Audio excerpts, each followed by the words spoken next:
오래전의 일입니다. 제가 처음에 운전면허를 따려고 필기시험을 보러 강서구청에 있는 시험장에 갔습니다. 시험을 친 다음에 합격 통지 여부를 알고 그 다음에 생각한 것은 빨리 기능과 도로 주행을 따서 빨리 운전면허를 따야겠다, 이런 생각이 있었습니다. 그래서 운전면허 필기시험을 합격을 하고 나오는 그 입구에 어떤 분이 저를 갑자기 부르시는 거예요.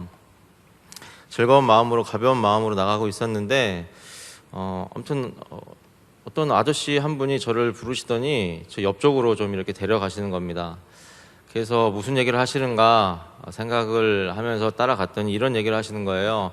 필기 합격했어? 그래서 합격했어요. 합격했습니다. 아, 그러면 기능이랑 도로주행 따야겠네? 아, 네, 해야죠. 아, 그래? 그런데 학원을 다니면 돈도 많이 들고 시간도 많이 들고 할 텐데 좀 더 빨리 따고 싶은 마음 없어? 이렇게 얘기하시는 거예요. 제 마음속에 빨리 따고 싶은 마음이 있어서 빨리 따고 싶죠. 아, 그러면 내가 돈도 좀 깎아주고 그리고 시간도 좀 절약해 줄 테니까 차라리 나한테 배워보는 게 어떻겠냐고, 학원과 동일하게 똑같이 그렇게 해줄 테니까 나한테 한번 배워보지 않겠냐고. 그래서 생각을 해보니까 돈 적게 든다고 하고 시간도 빨리 된다고 하고 학원이랑 똑같이 해준다고 하니까 낼름 아저씨를 따라갔습니다. 그리고 되게 친절하게, 저희 집이 그때 부천, 지금도 부천이지만 부천에 있었는데 부천까지 트럭으로 저를 태워다 주시는 거예요. 그래서 아주 기쁜 마음으로 갔습니다. 그 이후에 이제 그 아저씨랑 만나서 연습을 하게 됐어요. 그런데 저를 이상한 잘 알지 못하는 곳으로 데려가더니 아주 허름하고 다 망가진 어떤 그런 그 기능 코스를 할 수 있는 곳으로 저를 데려갔어요. 그리고서 이제 가르쳐 주는 겁니다. 그런데 가르쳐 주는 게 물론 실습도 있지만 말로 하는 게 대부분인 거예요. 자, 여기서는 속도를 올려야 되고 저기서는 브레이크를 잡아야 되고, 자, 여기서는 옆에 있는 그 선에 어깨선에 정도 맞춰지면 2바퀴 반을 돌리면 바로 들어가니까 2바퀴 반을 돌려서 들어가면 돼. 먼저 모든 것을 다 이야기를 한 다음에 실습을 하는 거죠. 그런데 실습을 오래 시켜주는 것이 아니라 딱 2번만 하는 거예요. 그래서 저는 얘기를 했습니다. 왜 2번만 시켜주세요? 그랬더니 하시는 말이, 아, 이거는 정식 코스가 아니고 학원에서 하는 것처럼 그런 건 아니고 그냥 우리가 빨리 이걸 하기 위한 거니까 내가 따라 하는 대로, 내가 가르쳐 준 대로 하면 된다고. 어찌됐건 간에 빨리 된다니까 아무튼 했습니다. 그리고 시험을 보러 갔어요. 처음에 이제 가는 코스 보면 언덕을 이렇게 올라가지 않습니까? 그 처음에 이렇게 가다 보면 언덕을 올라가는데 언덕을 내려올 때 탈락이 된 거예요. 저는 생각에 분명히 배운 대로 했는데 왜 떨어졌을까? 그 나왔어요. 근데 그 아저씨가 하시는 말이, 어떻게 붙었어? 떨어졌어요. 아, 그래? 그러면 돈 낸 거 있으니까 그것보다는 조금만 적게 해서 제가 한 번 더 세심하게 한번 해줄게. 돈을 더 내고 했습니다. 근데 그 다음에는 과속으로 이제 달리다가 브레이크를 줄이는 이제 구간이 있는데 거기서 또 떨어진 거예요. 그래서 제가 생각을 했습니다. 야매는 안 되는구나. 야매는 안 되는구나. 생각에는 돈도 절약하고 시간도 절약하려고 했는데 결론적으로는 돈은 돈대로 쓰고 시간은 시간대로 쓰고, 그리고 기능에서 2번이나 떨어졌다는 그런 불명예를 내 마음속에 품고 살아간다는 그런 마음 때문에 참 그랬어요. 결국에는 다시 정식적인 학원에 등록을 해서 따게 됐습니다. 오늘 말씀의 제목은요, 믿음의 편법이라는 제목으로 여러분과 함께 은혜를 좀 나누고 싶은데요, 쉽게 얘기하면 믿음의 야매라고 알고 계시면 될 것 같습니다. 이 편법의 사전적인 의미를 조금 생각을 해보면 이렇습니다. 정상적인 절차를 따르지 않은 간편하고 손쉬운 방법이라고 편법의 사전적 의미를 이야기를 하고 있어요. 그래서 이 믿음의 편법이라고 하는 것은 뭐냐면, 믿음의 정상적인 절차를 따르지 않고 자기가 생각하는 손쉽고 쉬운 방법, 간편한 방법을 이야기하는 것입니다. 오늘 믿음의 조상 아브라함에 대해서 이야기가 좀 나오는데요. 과연 그는 어떻게 믿음의 조상이 되었을까? 어떻게 믿음으로 살았길래 믿음의 조상이라는 타이틀을, 그런 칭호를 가지고 살았을까? 그것을 여러분들과 함께 살펴보고자 합니다. 여러분, 하나님의 인도를 받은 사람이라면, 인도를 받는다면 여러분 인생이 탄탄대로일까요? 아브라함이 하나님의 인도를 따라 여정을 시작합니다. 그의 나이가 75세였는데 세상적으로 보면 세상의 어떤 모진풍파 세월 다 겪고 또 이치나 어떤 처세술에 대해서 어느 정도 노하우가 있는, 어떤 지혜를 가지고 있는 그런 정도의 수준이었습니다. 그런 그에게 하나님이 임하여서 이야기를 하시는 거예요. 뭐라고 이야기하셨냐면, 고향과 친척과 아버지의 집을 떠나서 내가 내게 보여줄 땅으로 가거라, 그렇게 이야기를 하고 있는 거죠. 어쩌면 지금까지 모든 역경을 좀 지탱해 오고 열심히 살았던 이 아브라함에게 하나님이 이야기하시는 이 이야기는 어떻게 보면 황당한 말이었는지도 모르겠습니다. 그러나 이러한 명령에는 하나님의 귀한 뜻이 있는데요. 그 귀한 뜻이 어떤 것이냐면 이런 것이 있습니다. 하나님이 보여주시는 땅으로 가기 위해서는 세 가지를 하나님께서는 이야기를 하고 계세요. 첫 번째는 친척을 떠나야 되고, 고향을 떠나야 되고, 아버지의 집을 떠나라고 이야기하고 있는 것입니다. 구체적으로 어디를 떠나가야 될지 세 가지를 이야기하는 부분은 어떤 부분이냐면, 하나님의 명령이 급박하다는 걸 이야기하고 계시는 거예요. 이런 겁니다. 너 아버지 집, 고향, 친척 집을 한번 떠나가 볼래? 한번 떠나가 보겠니? 이렇게 묻는 청유형이 아니라 너는 거기를 꼭 떠나만 해야 된다, 떠나가야만 된다, 이렇게 이야기를 하고 계시는 것이죠. 그런데 하나님의 이 절박한 명령이 어디에 근거하여서 이루어지고 있냐면, 그 앞에 있는 11장에 있는 10장에 있는 바벨탑 사건의 그 근본을 두고 있습니다. 이 바벨탑 사건의 중심 사상은 이렇습니다. 지혜와 힘을 집결하여서 우리의 이름을 내고 온 지면의 흩어짐을 면하자라는 것이 이 바벨탑의 사건의 정신인 거예요. 아브라함이 떠나야 할 이 세계는요, 인간 중심적인 가치관을 가지고 있는 그 세계에서 하나님께서 떠나라고 이야기를 하고 있는 것이죠. 인간의 자기 중심적인 성향은 하나님과의 올바른 관계를 통하여서만 새롭게 출발할 수 있다는 것을 의미합니다. 인간의 지혜와 능력이 축이 되는 그런 세상, 이미 익숙해진 삶의 전 영역에서 완전히 떠나야 할 것을 하나님은 이 아브라함에게 이야기하고 계신다는 것이죠. 바로 삶의 전 영역에서 새롭게 무엇인가를 하기 위한, 하나님의 일들을 하시기 위한 전제를 이 아브라함에게 이야기하고 계신다는 것입니다. 아브라함은 이 하나님의 부르심에 대해서 순종합니다. 그리고 가나안을 향하여서 여행을 떠나 마침내 그 가나안에 이르게 되는 것이죠. 가는 도중에 세겜에 이르러 모래상수리 나무에 이르렀을 때 이 아브라함은 다른 것을 하는 것이 아니라 하나님께 먼저 단을 쌓습니다.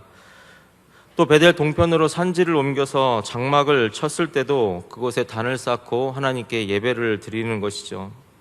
아브라함은 그의 장막을 옮길 때마다 자기의 길을 인도하신 하나님께 대하여 감사와 계속적인 하나님의 인도하심을 구하는, 또 하나님의 인도를 최우 우선적으로 바라는 그런 마음을 하나님께 예배로 올려드리고 있습니다. 그렇다면 이 아브라함에게 펼쳐질 앞날은 그래도 하나님 보시기에, 여러 사람들이 보기에 탄탄대로, 혹은 그 정도는 아닐지라도 큰 어려움이나 혹은 큰 위험이 없는 그런 삶을 생각했을지도 모르겠습니다.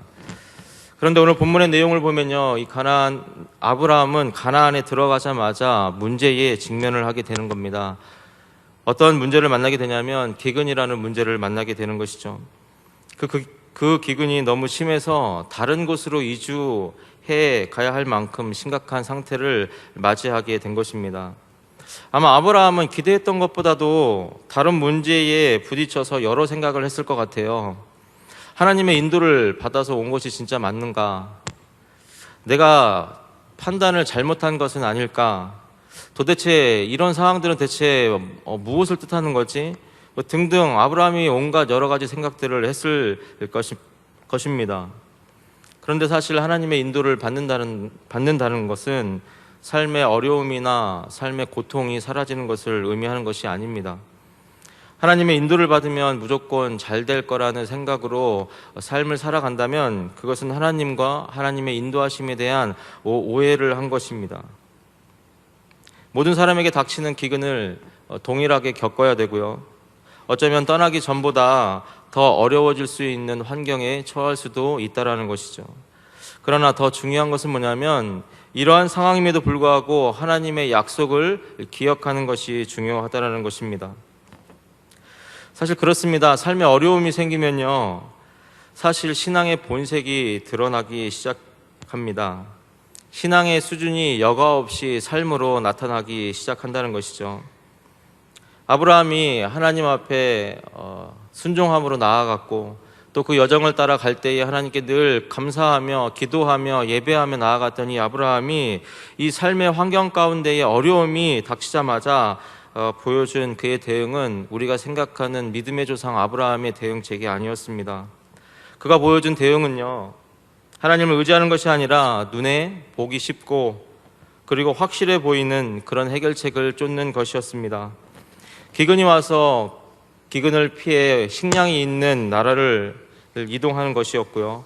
그 나라가 어떤 나라이건 간에 어떤 영적인 세계관을 가지고 있는 나라이건 간에 그것에 상관없이 목숨을 부지할 수 있으면 그것에 나아가는 발걸음이었습니다.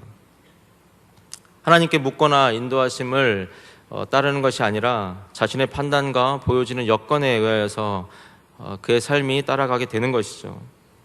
그런데 그것만 나타나지 않습니다. 그런 문제에 이어서 또 다른 문제가 나타나는데요. 그것은 바로 아름다운 아내 때문에 마음에 근심이 생긴 것입니다. 아름다운 아내 때문에 나의 목숨이 위태로워짐을 느끼는 이 아브라함은 확실히 쉬워 보이고 확실해 보이는 해결책을 간구하기 시작합니다. 그것이 무엇이냐면 바로 아내를 루이라고 속이는 대책이었습니다. 인간적 관점에서 보면 어쩔 수 없다라는, 또 어쩔 수 없는 선택이라고 생각할 수도 있겠습니다. 그러나 그것은 신앙인이 하나님을 주인으로 삼는 그런 아브라함이 선택할 방법은 아니었습니다.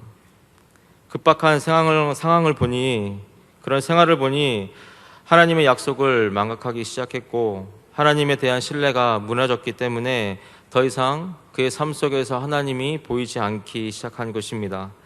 그래서 급박한 상황 가운데에 눈에 보이는 그리고 가능할 만한 것들을 생각한 이후에 그 방법을 선택한 것입니다. 갈 바를 알지 못하였으나 하나님이 주시는 귀한 말씀으로 그 말씀을 믿고 순종하는 그 귀한 마음을 가지고 고향과 친척과 아버지의 집을 떠날 때 가지고 왔던 그 하나님에 대한 신뢰는 온데간데 없어지고 아브라함은 연약한 아내에게 의존하는 그런 초라한 모습으로 전락하고 마는 것입니다. 그렇군 민족을 이루겠다고 말씀하신 하나님의 분명한 약속이 있었음에도 불구하고 또 그것을 통하여서 그가 어떠한 위험에 있든지 하나님께서 보호하신다는 그런 말씀이 있었음에도 불구하고 그는 하나님의 말씀에 신뢰하지 못하는 모습을 보여주게 되었습니다. 아브라함이 애굽에 도착했을 때 애굽인들에게 사례의 아름다움을 이야기하고 또 그를 통하여서 나의 아내가 아닌 누이라고 소개했기 때문에 사실은 이 자기의 아내 이 사례가 바로의 처첩 중에 그 한 명으로 선택되어서 들어갈 때 그것을 막아줄 사람이 아무도 없게 되는 그런 결과를 초래하게 된 것이죠. 아브라함은 거짓말로 자신의 생명을 보호하려고 했지만 이로써 아브라함은 자신이 애당초 생각했던 그렇게 좋은 결과, 좋은 방향 속으로 나아가지 못하는 결과를 맞이하게 되었습니다. 사실은 삶에 어려움이 있거나 또 큰 환란이 있게 되면 이러한 유혹에 노출되기 마련입니다. 왜냐하면 쉽고 확실해 보이는 해결책은 가깝게 느껴지기 때문에 그렇습니다. 즉시적으로 나에게 그런 해결책이 무엇인가 영향을 주어서 나의 삶을 변화시킬 수 있다고 믿어지기 때문에 그렇습니다. 그렇기 때문에 그런 해결책을 받을 때 하나님은 점점 멀게 느껴지게 되는 것입니다. 그래서 쉬워 보이는 우리 능력과 우리의 지성으로 가능케 하는 그런 해결책을 선택하게 되는 것이죠. 그런데 사실 그 선택은요, 그 결과는 결코 쉬운 것이 아닙니다. 그리고 그 확실성은 오히려 반대의 역효과를 낼 때가 많이 있습니다. 상황이 확실히 꼬여서 나타나기 시작한다는 것이죠. 아브라함은요, 이러한 상황 가운데에 그런 손쉬운 선택을 함으로 인하여서 그의 상황이 점점 더 꼬여감을 보게 됩니다. 아내를 빼앗길 위기에 처하게 되는 것이죠. 사실 그뿐만 아닙니다.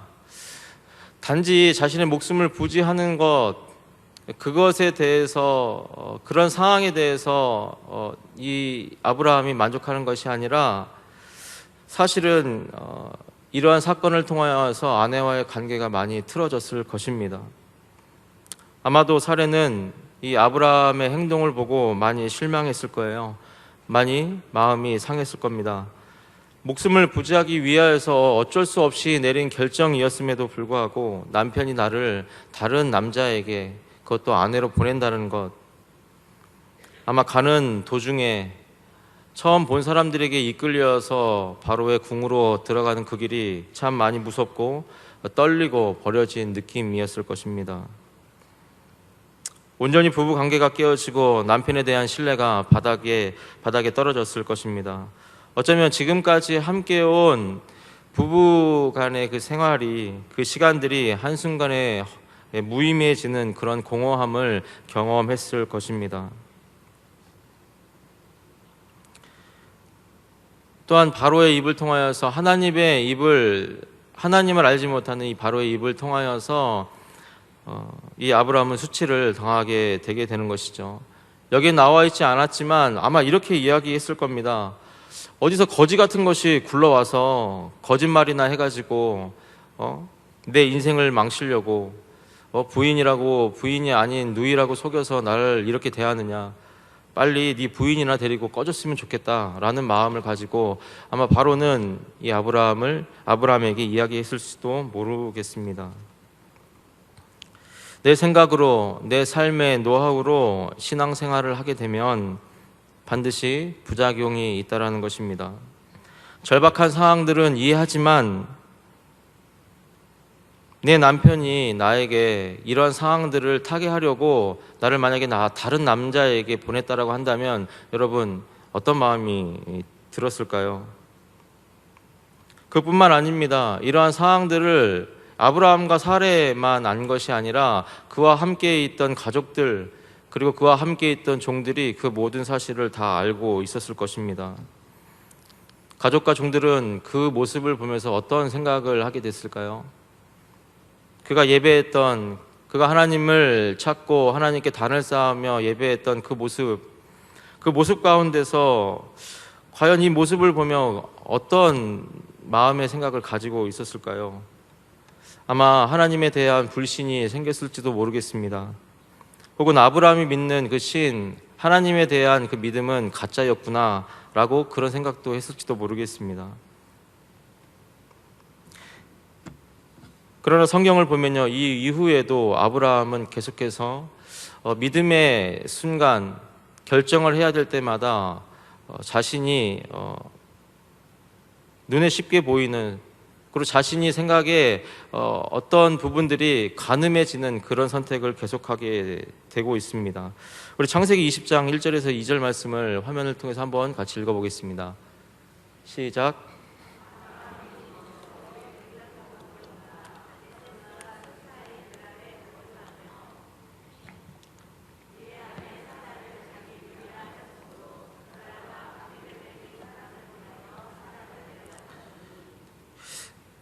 한번 사용했던 편법은 금세 사라지지가 않습니다. 똑같은 상황이 오면 자신이 겪었던 것들을 망각하고 또 그 방법들을 다시 한번 사용하게 되는 것이죠.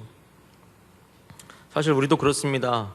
여러 가지 어려운 상황 가운데에 내가 어떤 믿음의 방법이 아닌 사람의 방법, 나의 인간의 능력의 방법으로 일을 처리하면서 살아갔을 때에 우리가 다시 한번 그런 비슷한 유사한 상황들이 오면 똑같이 우리는 하나님을 의지하는 것보다 하나님을 의지하는 것이 아니라 내 능력, 내 의지, 내 노하우를 생각하면서 그것을 헤쳐갈 때가 많이 있다라는 것이죠. 왜냐하면 그 믿음의 편법을 통하여서 하나님을 전혀 체험하지 못했기 때문에 나는 사람들이 생각하고 있는 그 편법을 다시 생각할 수밖에 없다라는 것입니다. 아마 사라는 더 상처를 받았을 겁니다. 과연 이 사람이 나를 어떻게 하려고 2번씩이나 나를 누이라고 속이고 다른 남자에게 보냈을까? 여러 가지 의문투성이 그 마음에 그것이 지워지지 않았을 것입니다. 또한 이 아브라함은 여기에서 그치지 않고 또 다시 자신이 생각하는 선택을 하게 되는 부분들이 있습니다. 하나님은 이 아브라함과 사라에게 자식을 준다고 약속을 하셨습니다. 그런데 세월이 지나다 보니까 나이가 점점 차게 되니까 생각이 드는 거죠. 안 되는구나. 하나님이 주신다고 했는데 하나님이 주신다는 그 약속 이루어지지 않는구나. 그래서 어떠한 선택을 보게 되냐면 자신의 여종으로 있는 하갈이 보이기 시작한다는 것이죠. 그의 아내가 이야기합니다. 여종 하갈에게 동침하여서 우리의 후사를 삼았으면 좋겠습니다. 그런데 사실 이 말을 들은 아브라함은 한치의 망설임도 없이 그 말에 순종하고 이스마엘을 얻게 되는 것이죠. 그런데도 하나님의 약속은요, 이러한 불순종과 이러한 자신의 편법에 의해서 사라지는 것이 아니라 그럼에도 불구하고 이스마엘 후에 이삭이라는 자녀를 그에게 주십니다. 그런데 사실 이렇게 좋게 마무리가 되는가 싶더니 그것으로 끝난 것이 아니라 그의 불순종으로 다시 한번 아픔이 찾아오기 시작합니다. 우리 창세기 21장 9절에서 11절 말씀 같이 한번 보겠습니다. 이집트 여인 하갈과 아브라함 사이에서 태어난 아들이 이삭을 놀리고 있었다. 사라가 아브라함에게 말하였다. 저 여종과 그 아들을 내보내십시오. 저 여종의 아들은 나의 아들 이삭과 유산을 나누어 가질 수 없습니다. 그러나 아브라함은 그 아들도 자기 아들이므로 이 일로 마음이 몹시 괴로웠다. 아멘. 그들이 선택한 방법이 뭔가 될 수 있고 뭔가 일을 해결해 보일 수 있다라는 생각으로 그 일을 했지만 그 일을 통하여서 아브라함과 이 사라는 마음에 근심을 얻게 되는 것이죠. 자신의 아들인데 그들을 쫓아낼 수 없어서 성경 말씀이 뭐라고 하냐면 그 마음속에 근심함이 매우 심하였다, 이렇게 나타나게 된다는 것이죠. 그렇듯 우리의 믿음의 편법, 우리가 생각하기에 하나님의 방법이 아닌 우리의 방법으로, 우리의 능력으로, 우리의 노하우로 선택한 이 해결 방법은요, 참기 어려운 아픔에 직면하게 되는 것입니다. 모든 것을 선으로 바꾸시는 하나님이시지만 그 불순종을 통하여서 이 아픔이라는 것은 어쩔 수 없이 우리 본인이 감당해야 될 일인 것입니다. 그것이 아무 일도 없이 지나갈 수는 없다라고 성경은 이야기하고 있다는 것이죠. 사실 그렇게 불순종했다면, 똑같은 일들에 또 불순종했다면 사실은 망해야 되는 것이 정상일 텐데 우리 하나님은 그를 망하게 두지 않는다라는 것이죠. 하나님이 이 아브라함을 도우시는 것입니다. 불순종에도 불구하고 그 마음을 아시고 그의 신실하신 약속을 지키기 위해서 그를 도와주신다는 것이죠.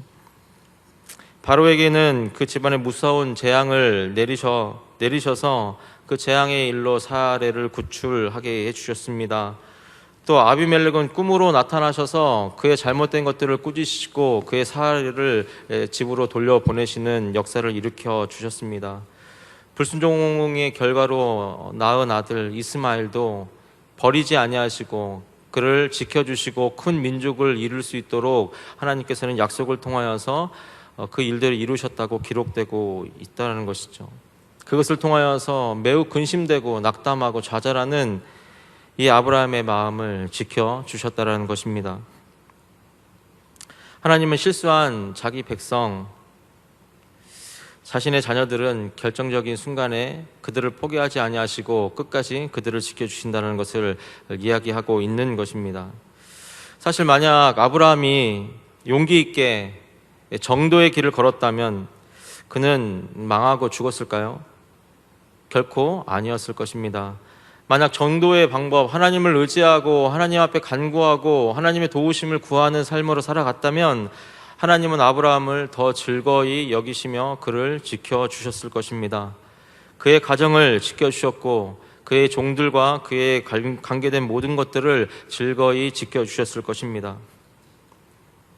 하나님은 우리를 어떤 상황에 있음에도 불구하고 우리를 도와주시는 분이시기에 우리가 겁을 먹고 비겁하게 세상과 타협하고 거짓과 불의와 협상하는 실수를 저질렀음에도 불구하고 그분은 우리를 도와주신다는 것입니다. 위험하고 두려워도 하나님을 믿고 정도의 길을 걷는다면 하나님은 우리를 더 강하게 붙드시고 더 큰 도움의 손길로 우리를 인도해 주실 거라는 이야기입니다. 만약에 우리가 그 길을 선택한다면 우리의 신앙은 한층 더 깊이 더 빨리 성장할 수 있다는 것이죠.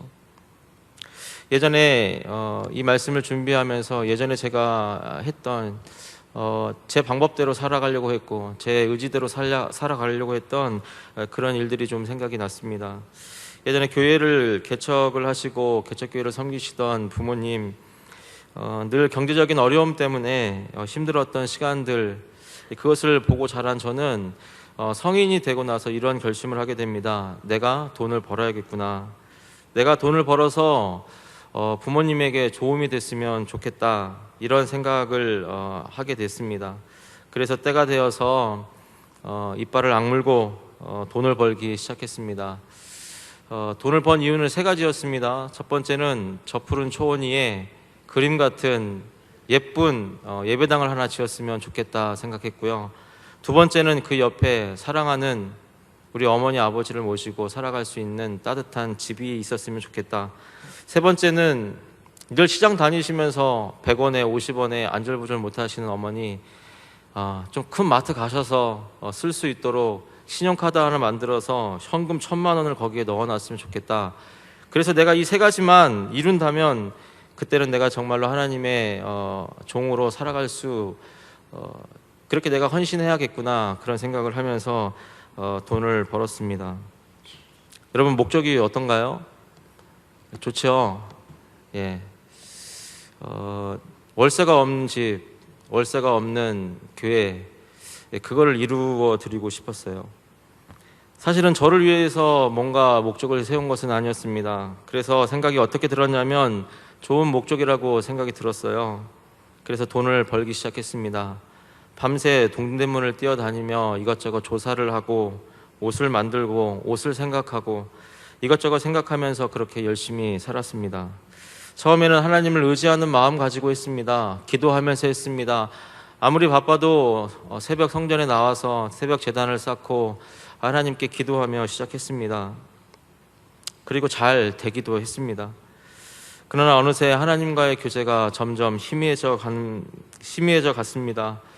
하나님께 드려지는 그 예배가 무엇인가 하나님을 위한, 하나님을 목적을 두고 하나님께 예배하는 것이 아니라 내 삶에, 내가 하는 그 사업에, 내 일에 목적을 두는 그런 의무감으로 예배를 드리는, 마치 보험을 들어놓고 그 보험금을 넣는 그런 예배를 드리기 시작했습니다. 예배를 드리고 그것이 끝나면 돈의 생각, 돈을 어떻게 벌어야 될까, 그 생각으로 가득 차 있었습니다. 예배를 드리는 순간, 끝나면 그런 생각으로 차 있던 것이 아니라 사실은 예배를 드리고 있던 순간에도 온통 그 마음뿐이었습니다. 돈으로 가득 차 있는 저를 발견하게 되었습니다. 어려운 일이 있을 때도 마찬가지였습니다.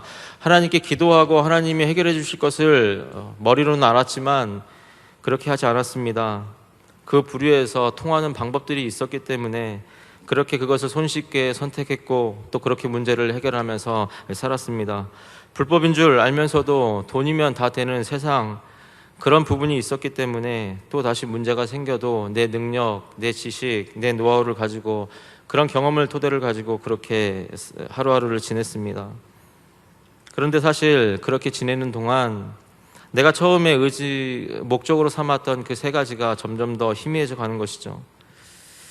점점 더 피폐해져 가는 제 영혼을 정확하게 바라볼 수 있었습니다. 허무함이 느껴졌습니다. 내가 이것을 해서 무엇을 해야 되지? 내가 이것을 해서 어떤 유익이 있지? 라는 생각이 내 마음속에 늘 차고 넘쳤습니다. 그러나 그런 상황에 있는 저를 하나님께서는 너무 사랑하여 주셔서 불순종으로 세상에 찌들어가는 저의 모습을 너무나 긍휼히 여겨주셔서 하나님은 저를 망하게 해주셨습니다.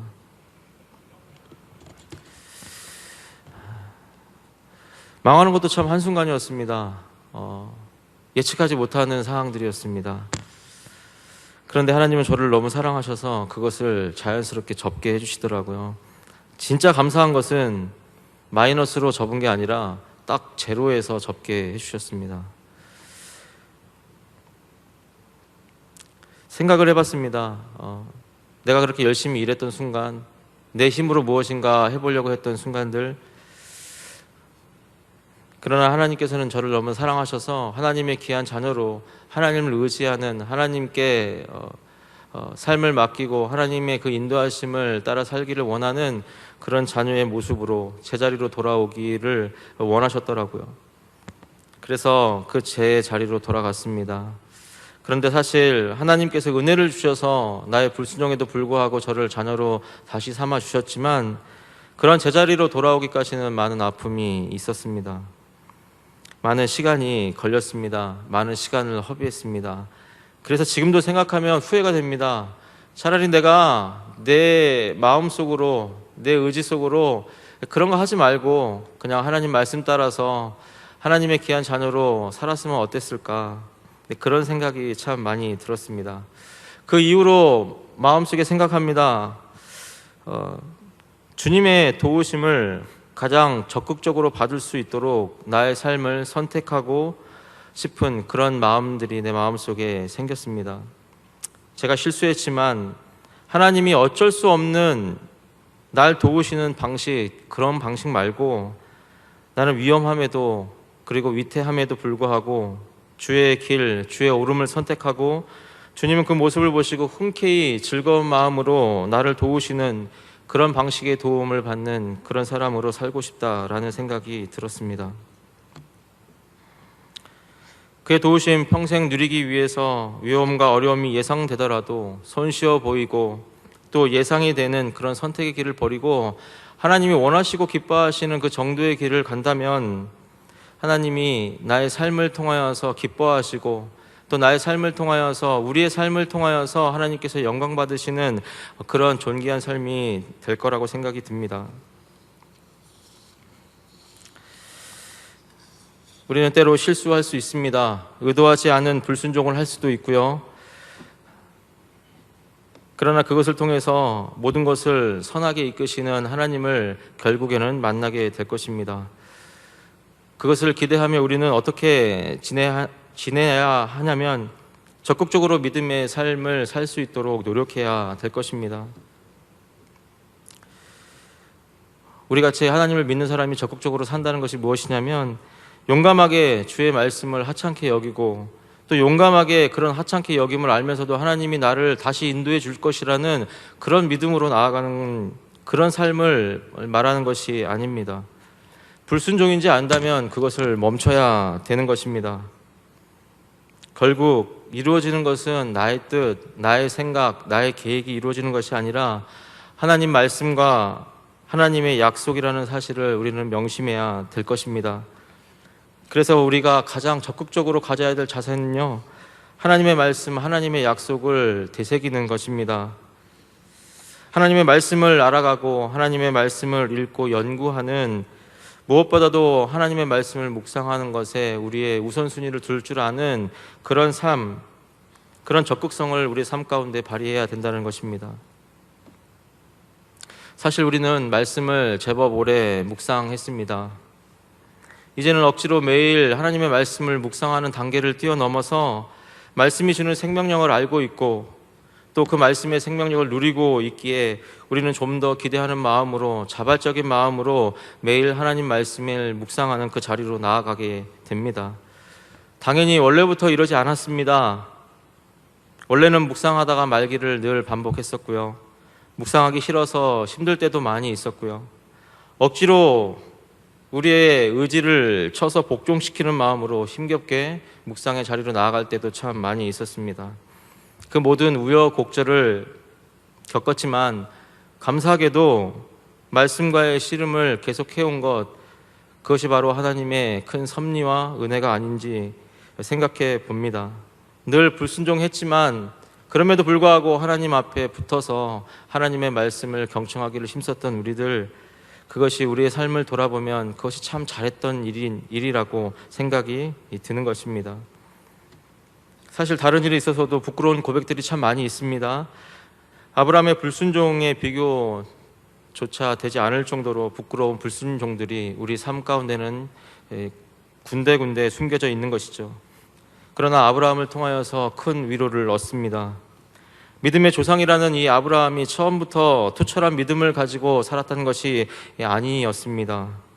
투철한 믿음과 전혀 상관없는 나에게도 믿음의 사람이 될 수 있다라는 그런 깊은 확신이 이 아브라함, 하나님께서 주시는 말씀을 통하여서 내 마음속에 생깁니다. 우리의 인생 가운데 불순종으로 인하여서 나를 심판하지 않으셨던 것, 참 놀랍고 감사한 일이 아닐 수 없습니다. 내 삶의 무수한 불순종의 열매들로 인하여서 무너질 뻔한 내 삶들이 있었지만, 또 그것을 통하여서 내 삶들이 아픔이 있었지만, 그러나 예전에 상상하지 못했던 놀라움과 기쁨을 하나님의 귀한 말씀을 통하여서 우리가 경험했을 때 우리는 그것을 가지고 삶을 살아갈 수 있는 원동력을 하나님께서 주셨다는 것을 잘 알고 있습니다. 우리가 이 모든 가운데에 우리가 한 일이라고는 딱 한 가지입니다.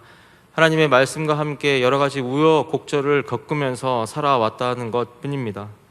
말씀을 묵상하다가 멈추고 또 시도하고 또 멈추고, 그래도 완전히 포기하지 않고 다시 말씀 앞으로 나가게 되고, 그 한 가지 했을 뿐인데 하나님은 우리를 보시고 수많은 불순종 가운데 그것을 책망하거나 심판하는 것이 아니라 하나님 우리 삶 속에 오셔서 우리에게 더 큰 기쁨과 행복으로 우리에게 갚아주고 계신다는 것입니다. 불순종의 열매들이 내 삶을 아프게 할 수는 있으나 그것마저도 돌보시고 우리를 사랑하여 주시는 그 하나님을 신뢰하고 그 하나님을 바라볼 때에 하나님께서는 모든 것이 협력하여 선을 이루는 그런 귀한 삶, 하나님의 손길과 섭리하심이 느껴지는 그런 삶이 저와 여러분 삶 가운데에 그것들이 일어날 것입니다. 그러한 하나님의 귀한 마음을 되새겨 우리가 불순종하는 마음들이 있다면 다시 한번 하나님 앞에서, 주님 앞에서 회개하기를 원하고, 또 그런 마음을 통하여서 하나님께 더욱더 나아갈 수 있는 그 귀한 기회가 되시기를, 저와 여러분 그 삶 속에 있기를, 그런 삶이 되시기를 주님의 이름으로 소망합니다.